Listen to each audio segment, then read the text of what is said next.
There you are. I've been looking all over for you.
Well, hello, everyone. We're up to episode 6 of Buffy and Angel, respectively. I'm joined with the usual crew today, Northern English Bastard, Critter, and Toonie Boy. Gentlemen, how are we?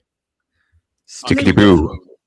Tickety-boo. Stealing something from Inside Man, huh? Okay, cool. He's not here, though, so. Yeah, I hear you. Yeah, man, cool episodes, both of these.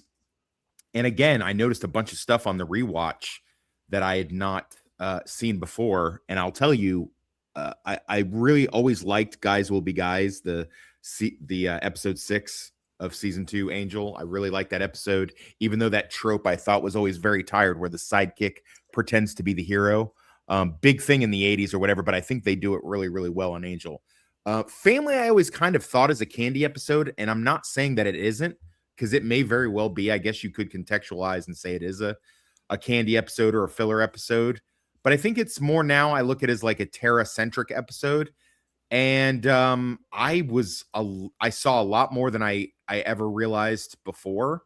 And I guess it just hit me more than, I mean, obviously knowing what I know about Tara, throughout, the entirety of the show, it makes a difference. Spoiler. But other than that, it was just a really well done episode. Family, and like I said, I never really, it has a lot more action than I remember it having, but it's also got like a lot more heart than I remember it having, and I really enjoyed it on this rewatch, and I caught stuff that I never caught before, but I guess we'll get into it. Oh yeah, I want to let me I went ahead and took the opportunity to do the promos and stuff, and I freaking flaked on it. I blame my continuity expert. He should have told me to remember to do it. So I'm half asleep. Here we go. Tuesday. The fewer people that are involved, the safer I will feel. They welcomed an outsider into their circle. She knows you now. But this new ally is harboring a secret which cannot be seen. A secret she'll do anything to protect. There's something in here! An all-new Buffy. It's like she's a super villain. What the? Right. They really try to mislead you with these fucking promos sometimes, don't they? She'll kill them all by the end of the episode. She's a demon. But I mean, I guess that's what we're. To be fair, I think that's what we're supposed to believe with this. But yeah, it's Willow and Tara being all cute, which kind of gave me the ick a little bit, but not as much as it did when I was younger. I tried to ignore the fact that the two lesbians were on the bed playing with a kitty. Right. I mean, like, what the hell, Joss? The subtext is rapidly becoming peck. But yeah, I'm able to do so just because I find Tara very adorable in this episode. What did you guys just, going around the horn, Critter, then Northern, then Toonie Boy, what is you guys' thoughts on Tara? I've not really expressed too much. This is the first Tara-centric episode. I don't even know if I think it might even be the last Tara-centric episode. What is you guys' thoughts? Go ahead. She's kind of like a wishy-washy background character that has these moments, and I really thought this kind of gave some decent, again, first time watching almost 99% of these episodes, and I felt that this really gave her a nice backstory cornerstone and really kind of showed why she's so meek and afraid to share. look at how she was brought up. Like her father, yes, sir. I'm like, holy crap.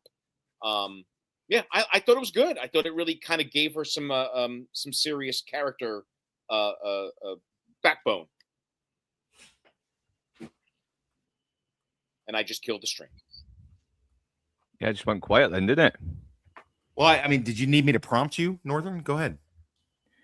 No, I'm just no. Okay, well, since you asked so nicely. Oh my god, it's too Well, soon. I literally said in order: Critter, Northern, Toonie Boy. What are your thoughts on Tara? Then Critter stops talking. You're just like, what am I supposed to do now? Oh, okay. I'll get on it then. All right. You twisted my arm, okay? Yeah, I like Sarah. I think she wasn't the most interesting character because she never really got much to do apart from be Willow's girlfriend. But here she is actually given something here a little bit, like Critter said, to flesh out her character. And it is probably the episode that pretty much establishes that she is part of the Scooby Gang because the main plot of this is her feeling a little out of place with everyone. She's trying to crack jokes and it's not working. It's going over everyone's head. But this is where they think, yeah, she's one of us now, okay? And you're not going to take her away from us. Toonie Boy? Yeah, so I like this episode for Tara as well because Tara sort of she doesn't really feel like she's contributing to the group. She's sort of thinking of herself like she's some kind of asset that isn't really giving anything to the group. She's got Buffy, who's the vampire slayer. She's the chosen one. She's, you can't contend with Buffy. Then you've got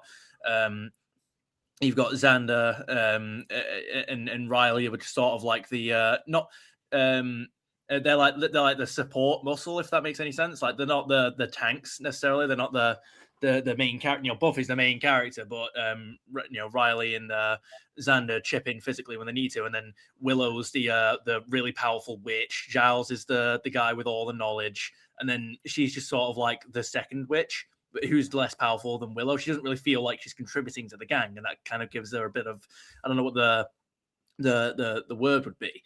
Like she doesn't really have a solid role. She's she's just she's there. Not the other powerful witch. She's just the sidekick witch. Yeah, she doesn't really feel like if she wasn't there. I mean, she feels like nothing would change about the group. Nothing. She's not really doing anything. And so and also because she was late to the group. Like, I mean, she only showed up in season 4, was it? Yeah. Yeah, she doesn't really feel like she is actually a part of the group, and that's why. I mean, we'll get there as we get towards the end of the episode. But I do really like the conclusion scenes of the episode. Yeah, it is. I'll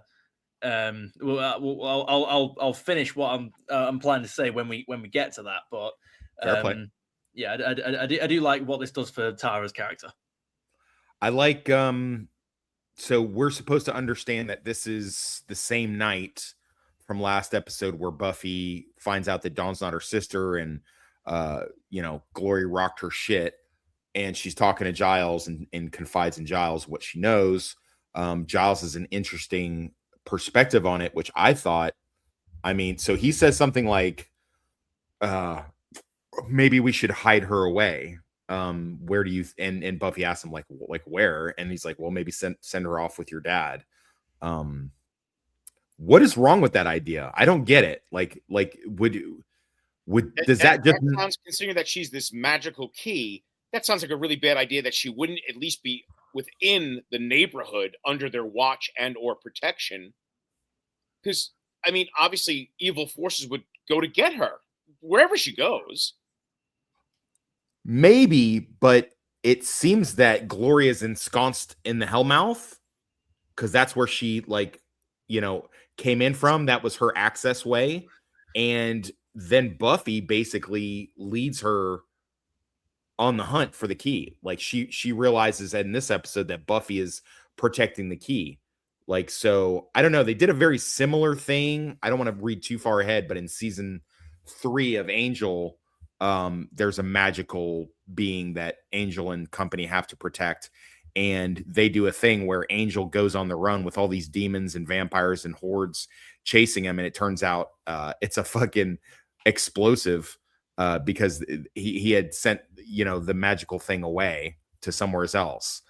which I thought was, I mean, but again, that's, Angel being better at strategy, Buffy being better at tactics, at least until the end of this season anyway, where she has an incredible multi-layered plan. But I mean, that's the season finale though, as far as that goes. But yeah, I don't know, keeping her right next to Dawn, that seems more dangerous than anything else. Or, I mean, maybe not send her off to Dad, but I mean, send her somewhere, do something else with her. There's got to be other things they could have done besides just be like, oh, just hang out at the house, everything's chill. Because like she's got to know Glory's coming after her, right? I mean, Sunnydale can't be that big as far as that goes. Any other thoughts on this? I don't know. No, maybe her knowing that Glory is going to come after her could maybe give her away a bit too much as well. It's like the more she knows, the more Glory could know, or Glory could pick up on anyway. But that's basically the only things I can think of that might make these points a bit legitimate. But that's a stretch. I mean, it just seems like, all of a sudden, Hank Summers is just like, fuck it, I'm going to bang my secretary. It just seems like, that's just so the plot can happen. Mom is sick and Hank Summers is like, fuck off. So, I mean, I don't know. Well, that's just lazy writing. Well, also, clearly the dad's a terrible person too. So I can't imagine. Is he a terrible person though? I mean, he's only a terrible person as of this episode. I mean, the only other thing that he's ever done bad besides divorce the mom, and for all we know, Joyce was slutting around. We don't know. I mean, they never implied that Joyce had a side piece. So I'm gonna side with her. The information that we're given is the dad was a scumbag. All right, the dad cheated. So I thought they broke up. Well, whatever. I don't know. Anyway, there just seemed to be like keeping Buffy right next to the key seems like wildly problematic, especially when we know what we know about the end of the season, that there isn't an unlimited amount of time for Glory to do this shit. So as far as get back and like there's only a certain date and time, because of course there has to be, because otherwise it would be, it would just go on forever, wouldn't it? It'd be like, yeah. But I think a bunch of things are interesting. I think it's interesting that she just gets out of the, I don't know, was it maybe this a couple hours later or something like that, where she clears the rubble from the thing that she smashed, which again, she smashed herself, which is like, Buffy didn't even stop her. She stopped herself, which is, that's not good.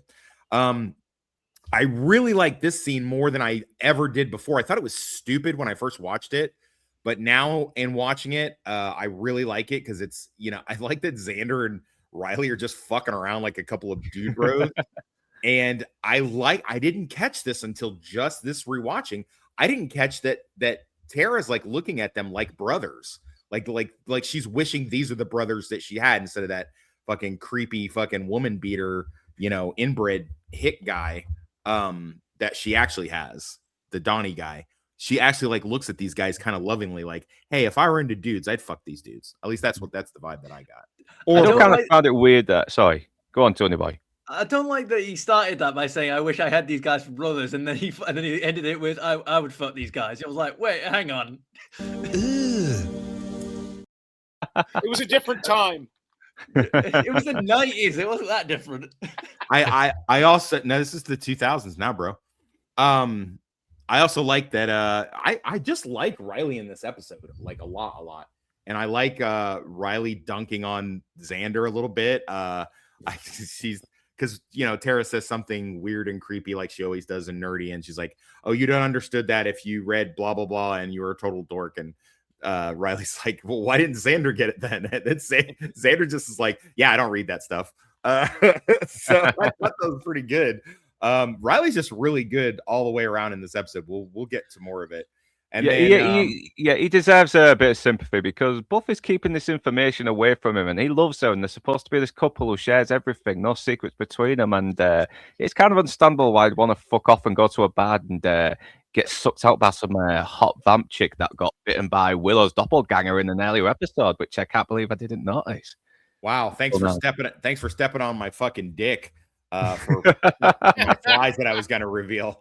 I appreciate it. Way to go. Did you want to just do the whole show yourself, or Don't know me, and I wouldn't have done it. And if I don't know you, then why? please stop interrupting me. I'm sorry. So Ben, Dr. Ben, and character actor from fucking Hawaii Five-0 are fucking talking about all the crazy people that have been coming in lately and how it's getting worse and worse. And Ben goes to get shirtless, and then this weird fucking clown face, suck face demon comes up just in time for Glory to be like, nah, bitch. Knowing what we know about the whole Ben Glory connection, this was actually really well done, because you look back on it, and if you have the foreknowledge that, I mean, I think most of us have at this point, this is actually really, really clever blocking, because he was stalking Ben, and then, you know, Glory pops out of nowhere. Or did she? You know, I like Xander and Anya. I love all of Anya's stuff in this is great. The whole I like money. They give me money. I am nice to them. And then I exchange things for goods and services for money, in which you pay me more money. I'm very useful. And he's like, oh, cool. You want to do some storage rearranging? And she's like, oh, that's boring. No, I just that's want to do like the money stuff. And then Xander coming in like a fucking G.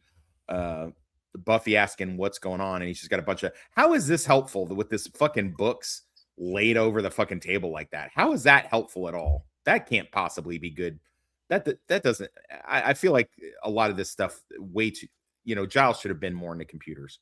Yeah, I agree as well, because you know, you're looking for a perfect information, and you've got all this stuff just disorganized. It's going to be a lot more stressful as well. Disorganization causes stress, in my opinion. Agreed. Big time stress. Big time for me as well. Just really quickly, you would think that go back and rewrite the episode, spend a few moments in each episode where Xander and whoever, you know, they're scanning stuff digitally. So then within 4 or 5 episodes, they just sit in front of 3 or 4 computers to do all this searching. But I guess aesthetically, it looks cool with all these old tombs of paper knowledge. Well, I like the fact that with the exception of Wesley on the Angel show, everybody else uses that computer that they have, the fucking Apple computer they got. So, which we will see in the next episode, actually. And we got a Buffy Spike fight, which turned out to be just a fantasy.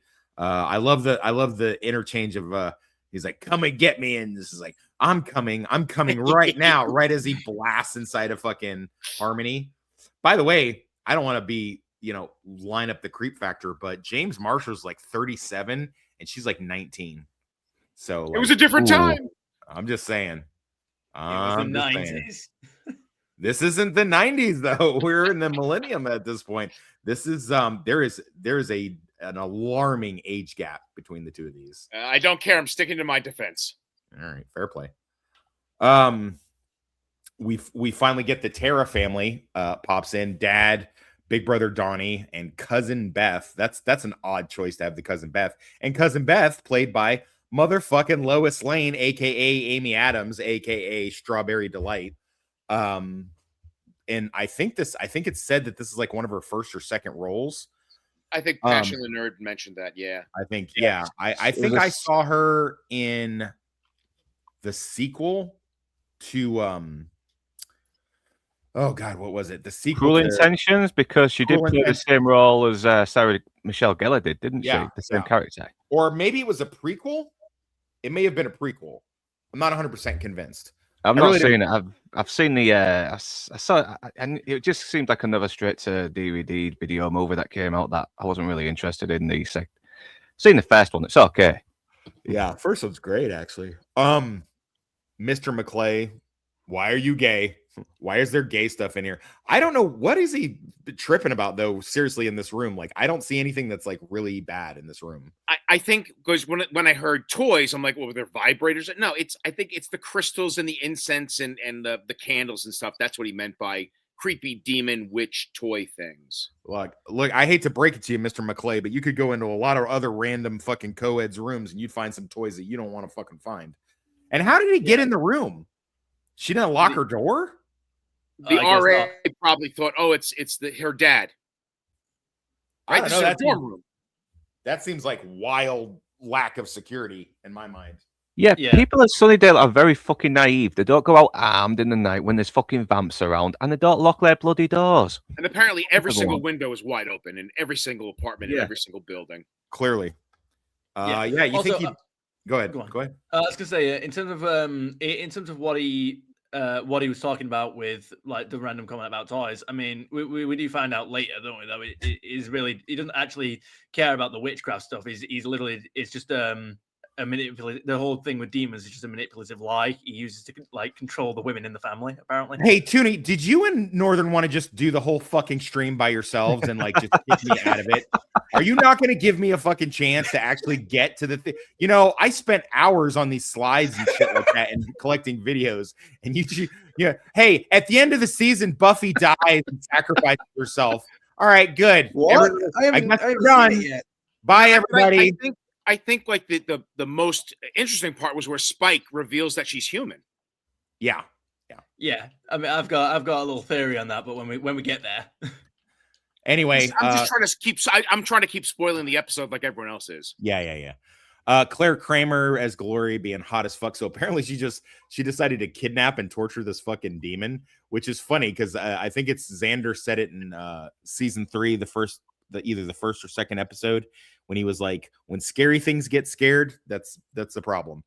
But I love how she's like trying on different outfits while torturing him. Yeah. I can't take this thing too seriously. The tongue thing is definitely gross and disturbing, but that clown nose is just really, I don't know, dude. It's an odd choice. It's an odd choice. Tara clapped back at Will a little bit. Hey, it's not all just about your friends. And you know, when I first watched that, I was like, boy, that was a little extra. But now I watch it, I'm like, yeah, kind of valid, actually. Kind of valid. And she decides, because the family is giving her an ultimatum, either come with us or we're going to tell your friends, you know, that you're a demon or whatever. She decides to do a demon blindness spell. Wildly reckless, Tara.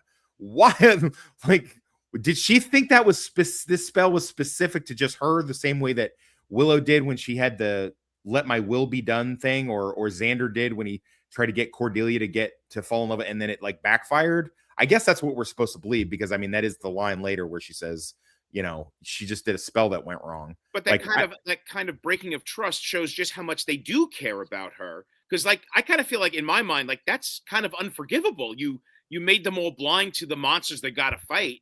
But yeah, clearly they do really care about her, because like, shit, we see why you did that. Your family sucks and you were afraid. But still, that's a big ask to be forgiven to pull this kind of shit. It was a little heavy. I'm not gonna lie. It seems like wildly reckless considering where they are, but you know, it's whatever. I like the fact that Buffy senses something's amiss. She's got like heightened senses or whatever, so she kind of senses something's amiss after the spell. And then we get Riley, and he is doing doing what guys should do. He's upset that things are not going well with this lady, so he goes to the bar and gets fucking smashed. I mean, fucking valid, like, for sure. And then this smoking hot chick named Sandy walks in. An amazing boy. I really wish I would have been able to just reveal this in its proper time, but I'm sorry, man. Sandy?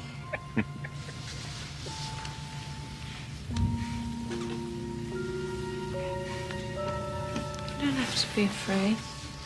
Just to please me. But yeah, we get Sandy from Doppelgangland. Wondered where she had come from.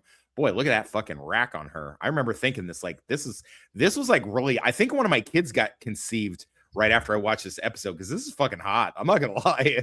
If they had some porn like this, I would be like, okay, I could do this. This is interesting. But yeah, apparently she didn't just get sucked dry. Apparently she turned her, I guess, and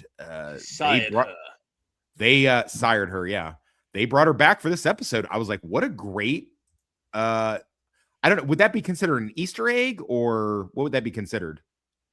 Callback? Easter egg. A callback? Is it a callback, Critter? No, I kinda. I mean, does she appear else besides this episode and the alternate world? Does she appear again? She does appear again, yes. Okay, then I would say I would go both Easter egg and a callback.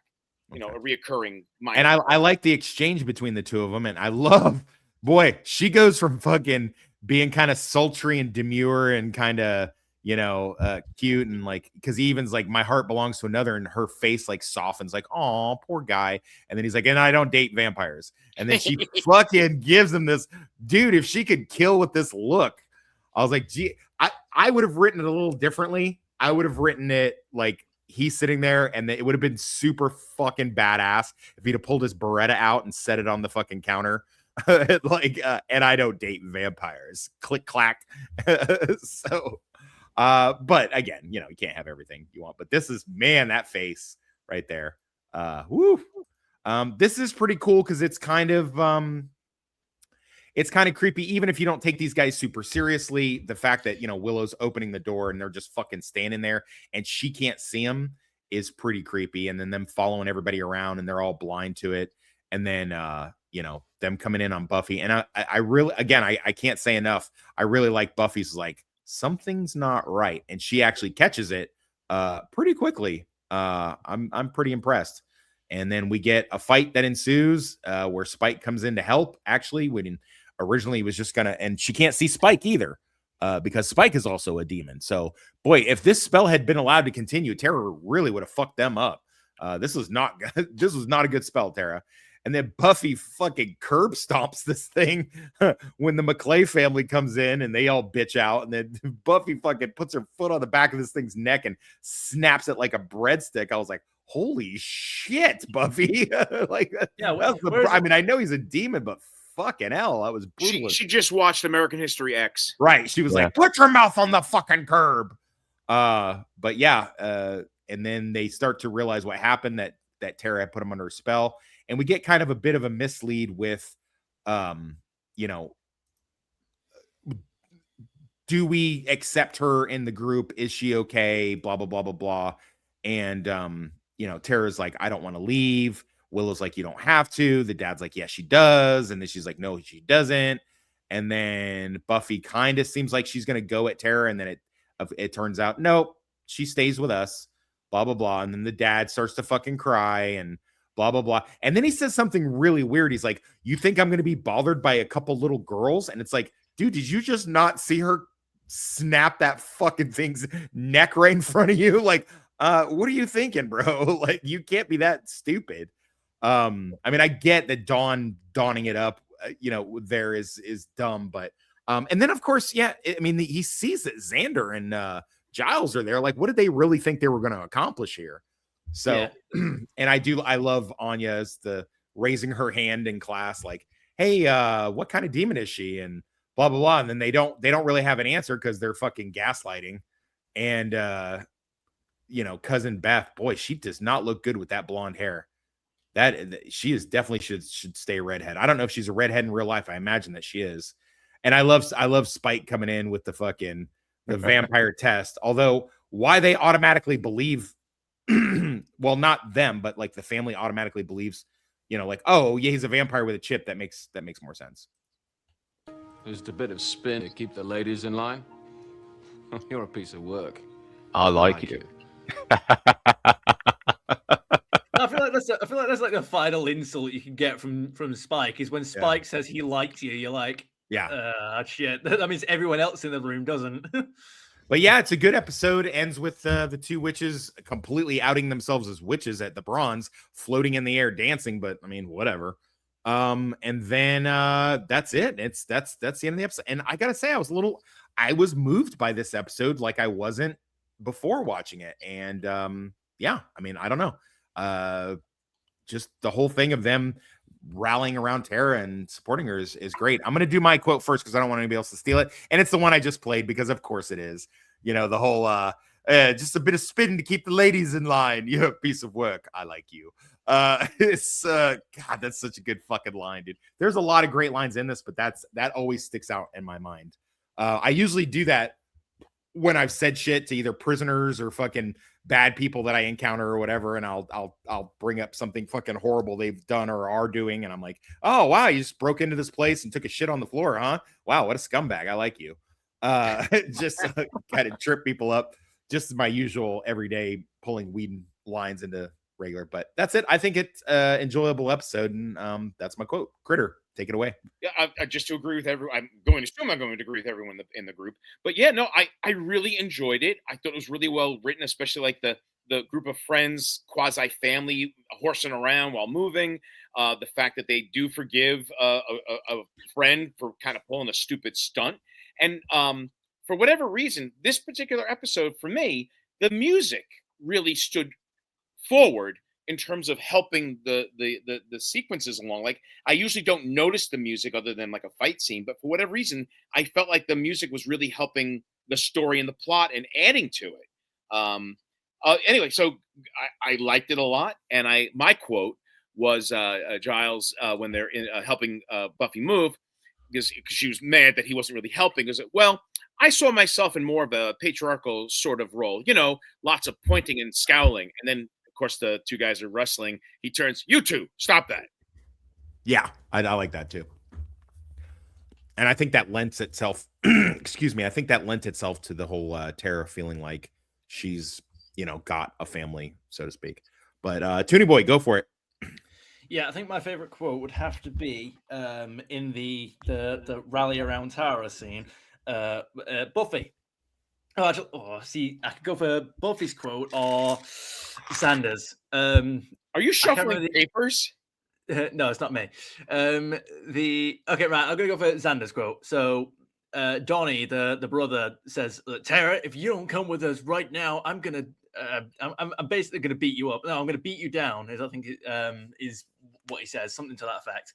Then Xander just goes, he goes, "Well, you're welcome to try, and I'll rip off your great big manly beard," or something like that. I can't remember the exact quote, but he says, what an amazing Xander impression you've just done. That is. Were you practicing that all night?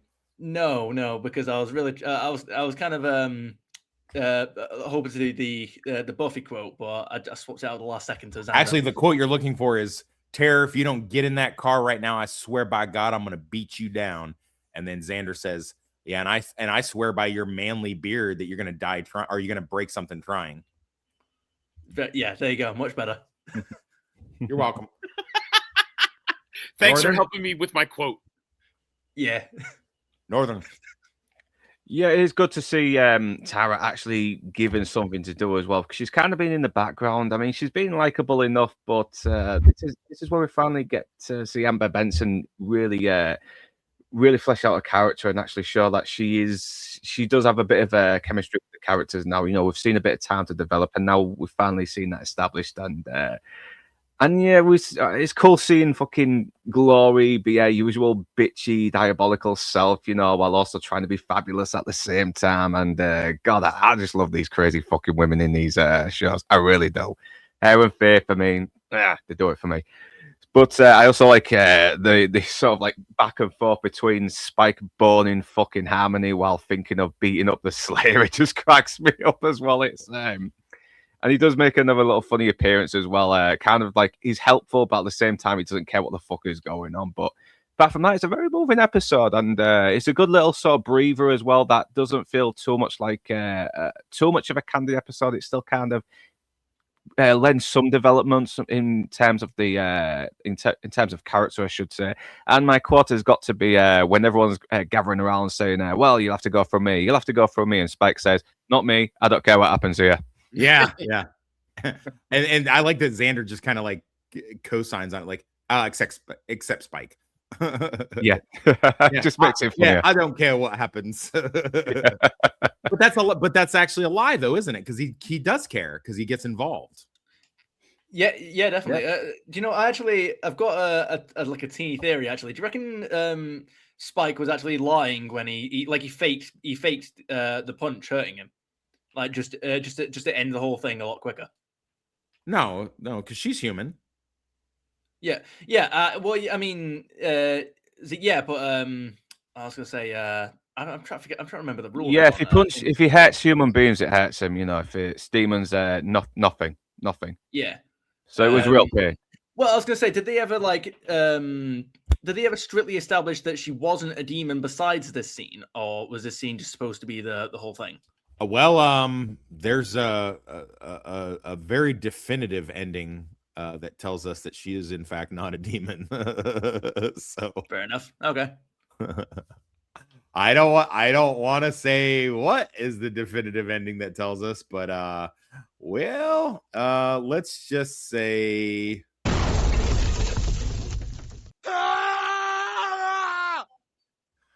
it's pretty definitive. Anyway, off to Angel.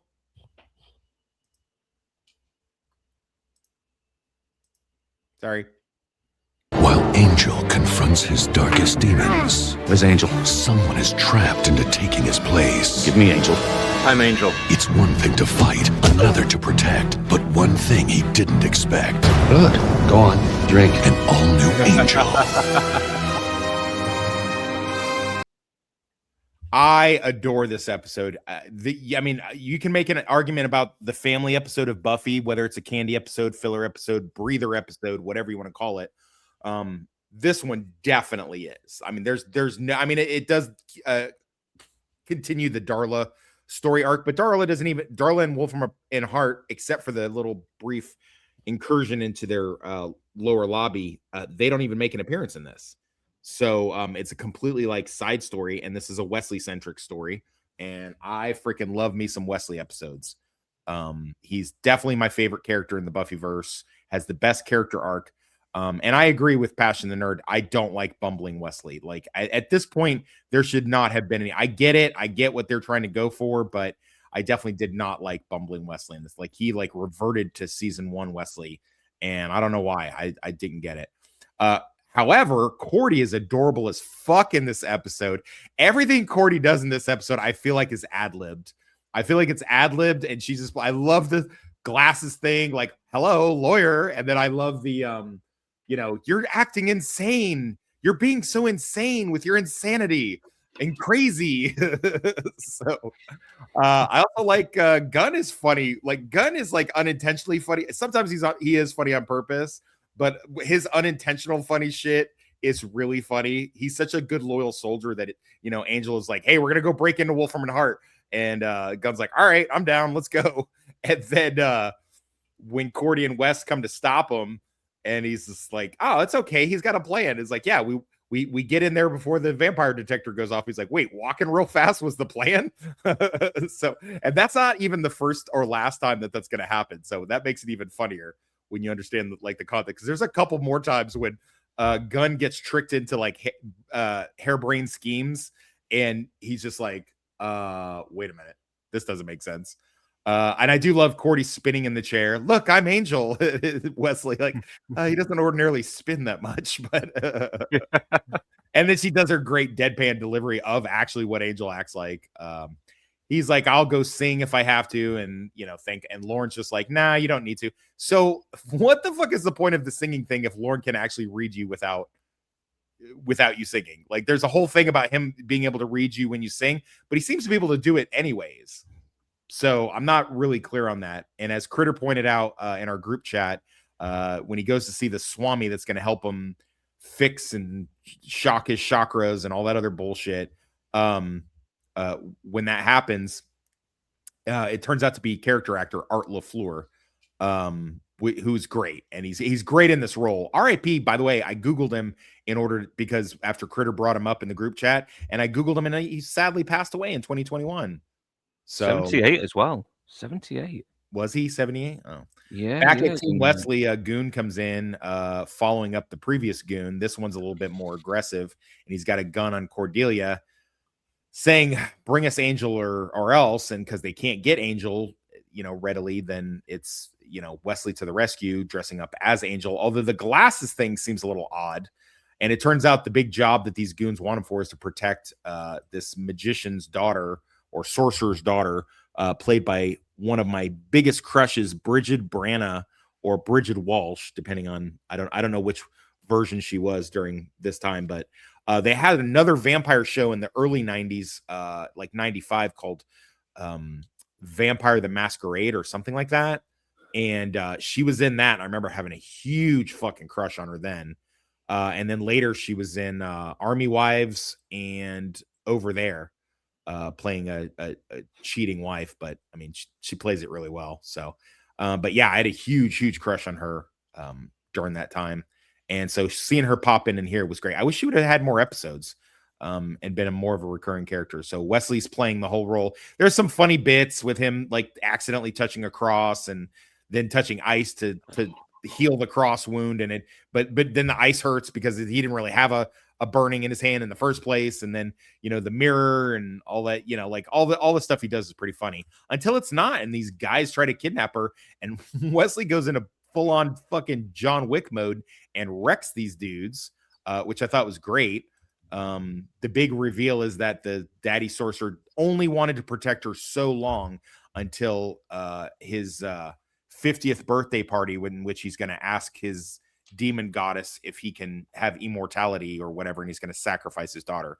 But of course, you know, a chick that looks like that is not going to be fucking pure, and the demon finds it out the hard way, and then finds out that the sacrifice is impure, and they wind up ending the episode with them coming in to save him, and a great multi-layered, really funny scene, funny and action-packed, where Wesley comes back and he's kind of leading Team Angel, foreshadowing. And Angel still, because he's such a narcissist, still stuck on himself. And when the guy's like, I hired Angel because he's a eunuch, so this wouldn't happen, and he gets just stuck on the fact, I'm not a eunuch. Even after they beat the fuck out of the dudes, he's just like, I'm not a eunuch. Just want you to know that. And then later when they're in the newspaper and they get some, or magazine, and Cordy's pissed about it. I like the blank thing with the voiceover. You hear Angel going, "There's no Wyndham Price agency."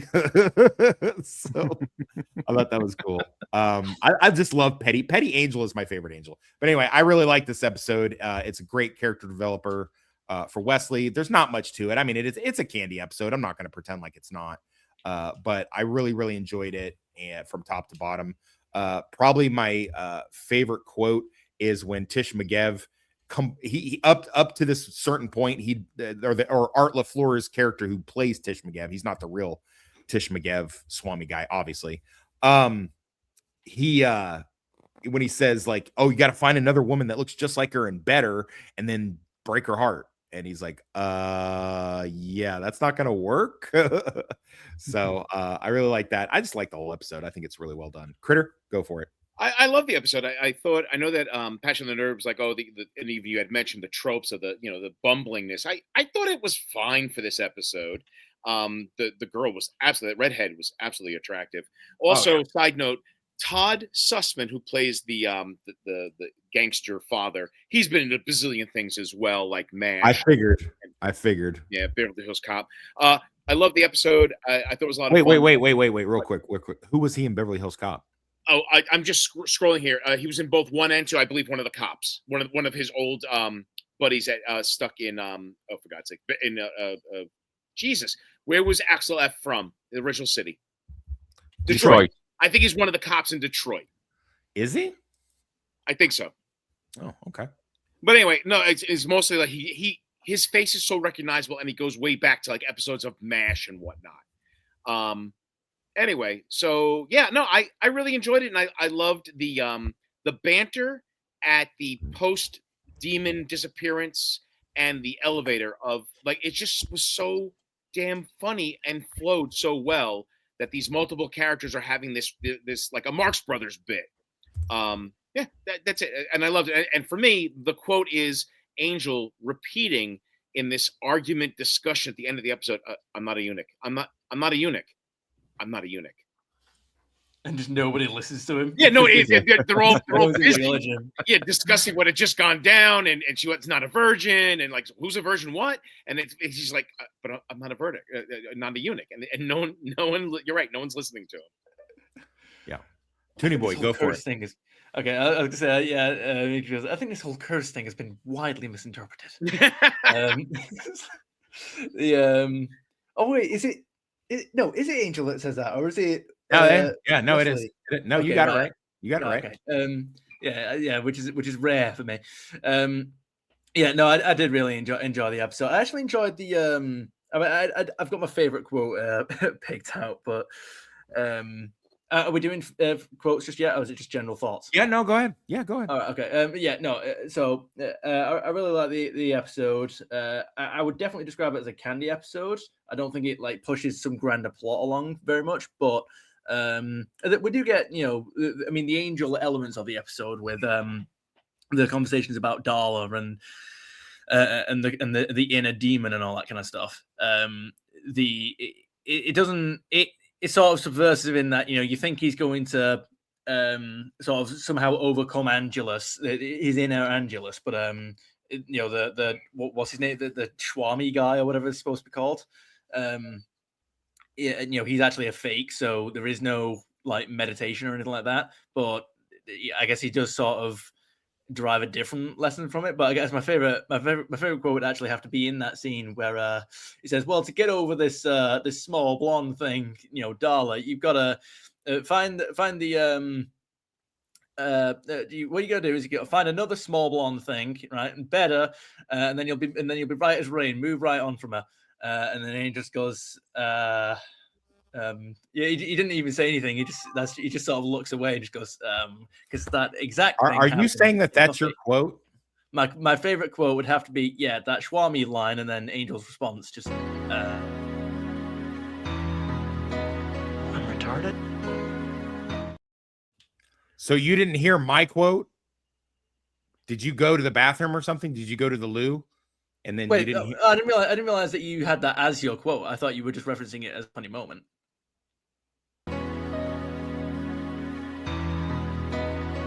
retarded. Okay, all right. The Should we just start this all over again? No. It's fine. It's fine. We're starting it again. My favorite quote then would be from. Retarded.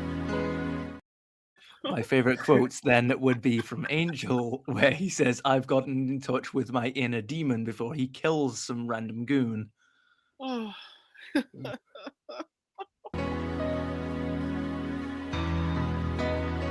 retarded.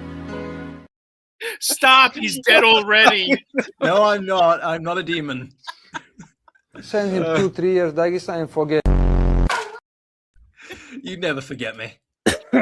Northern. We love you too, boy. We do. I know. Like, I can tell.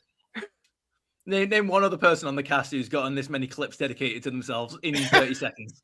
I might have come in second. I don't know. Northern, you want to clean this up for me, please? Go ahead. Yeah, I mean, obviously, reverting fucking Wesley back to being a bit bumbling makes me kind of wish this episode was somewhere in the first series before he gets tortured by Faith, because it would have made a bit more sense as well, because we could still have the swami guy trying I'll buy to that. I'll buy that. Yeah, still the fake one trying to, you know, Yoda fucking Angel, and I do love Out of the Floors as well. I was really hoping it wouldn't turn out to be a bad guy, because he really does convince in the role, even, and for someone who's pretending to be a swami, he's doing a good job. You know, he deserves that fucking extra pay. He really does. But it is still funny though, and seeing Wesley try and act like Angel, does still get a couple of good laughs out of me. And yeah, Bridget Brenner is absolutely gorgeous, and you can really tell why he didn't hold back in bedding her, because who wouldn't? I mean, fucking hell. But it's a very good sort of farcical episode as well, and there's some really great quotes as well, with Angel's plan just fucking walk for the front door and attacking on guns. Like, wait, that's your fucking plan. But the actual quote has got to be Cordy sitting in Angel's chair trying to act like him, saying, "Right, this is Angel. Oh no, I can't do anything fun tonight. I have to my past sins, then alphabetize them. Oh, by the way, I'm thinking of snapping on Friday." I just love her. Yeah, she's great. She's great. She is, yeah. She's got some good comic timing. I wanted to jump in and two things really quick. I like when the daughter is saying, "I slept with this guy, and this guy." and and look at it, Frank, and then some guy in a hood like quickly. Yes, yeah, I caught that. I caught that on this rewatch. But I'd never caught it before. But she's like, I even slept. I don't know if it's Frank. It doesn't matter. But she's like, I even slept with Frank. And you see the guy like, walking away, like, let me exit stage left over here. It hit me at the end when I'm laughing. It's a funny episode. But the original Swami was murdered and dumped in a lake. That's not like a funny ha-ha. So that's I thought that I remembered. I may have misremembered it, but I thought I remembered them like having a scene where he finds the body or something like that. But I guess maybe I misremembered it, and that was something else. It's a fun and funny episode, but at the end result, like some guy was actually murdered who did nothing wrong. And also Todd Sussman, I was completely wrong. He briefly appeared in Beverly Hills Cop 2 as the foreman at a construction site. Oh, yeah. His face is so familiar from like he was on the TV show Alf. That I'm like, he was in Beverly Hills Cop, and I just assumed like, oh, it's clearly a bigger part, like a cop. Right. Or something. No, he's the he was the foreman when he's like, when Axel needs a place to stay, so he tells them to take the weekend off so he could just stay in the house. And he's like, they don't want any. What did he say? They don't want any hard edges or they don't want any right angles or something. He's like, they're gonna live if they want to pay this much money to live in a circle, they can live in a circle or something like that. Yeah, these are your plans. They changed the plans. These are the wrong plans. So that guy is all over the place. If you go down his sure. IMDb, from random TV shows like MASH and a bunch of like the remake of Taking Pelham 1, 2, 3. So okay, you did well. No, I mean, these, like I said, candy episode, filler episode, breather episode, whatever you want to call them. I really enjoy them, and knowing what's coming next with the big episode 7s. Episode 7s are coming, and it's a 2-parter crossover. I cannot be more excited than I am for next week. It is going to be, you guys, listen, grab your balls because it is going to be something else next week. But that's us done, and a little Terror tribute in here. No spoilers. I checked it. I checked the whole thing. There's no spoilers in it, but I thought this might be a good Terror tribute. So we'll see you guys next week, and watch out. You should be, if you're watching this, you should be watching it live on a live premiere, and I appreciate you doing that because it helps the algorithm. So peace out. Have you ever felt like nobody was there? Have you ever felt forgotten in the middle of nowhere? Have you ever felt like you could disappear? Like you could fall and no one would hear?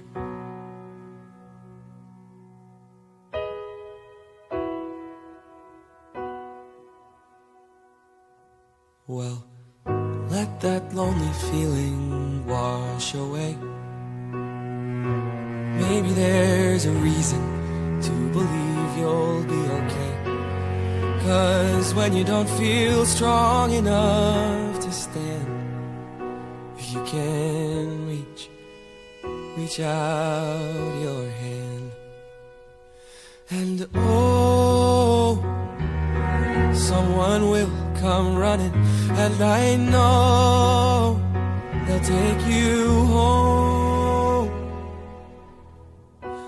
Even when the dark comes crashing through, when you need a friend to carry you, and when you're broken on the ground, you will be found. So let the sun come streaming in, 'cause you'll reach up and you'll rise again. Lift your head and look around. You will be fine.